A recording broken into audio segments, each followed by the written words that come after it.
Suspendido ang visitation rights ng common law wife ni dating Pangulong Rodrigo Duterte na si Hanilet Avancenia. Ayon mismo kay Avancenia, isinisisi niya ito sa abogado ni Duterte na si Attorney Nicholas Kaufman. Tumanggi magbigay ng pahayag si Kaufman.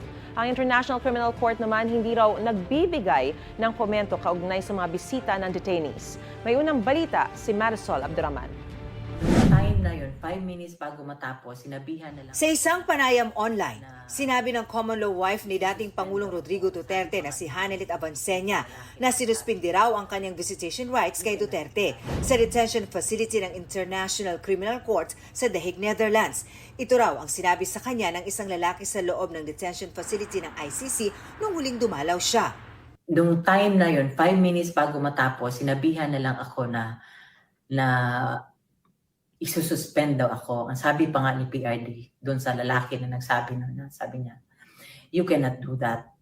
Yun niya. Kasi, he is expecting me. This is my time right now. This is my schedule to visit him. Tapos the following day, wala na akong visit.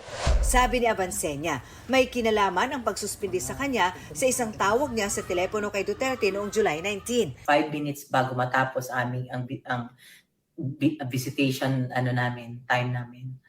Sinabihan ako nung isa doon, sabi niya na nung July 19 daw, nung phone conversation namin, meron daw akong sinabi. Sabi ko about the case.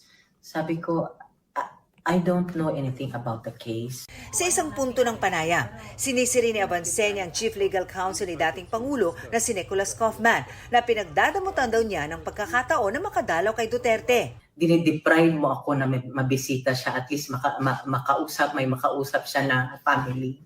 Alam ko, I have nothing against you, pero please do not deprive us of, asking other people or asking legal opinions from other lawyers also. Pero we acknowledge you as his lawyer. Alam ko doon ka na nagalit eh.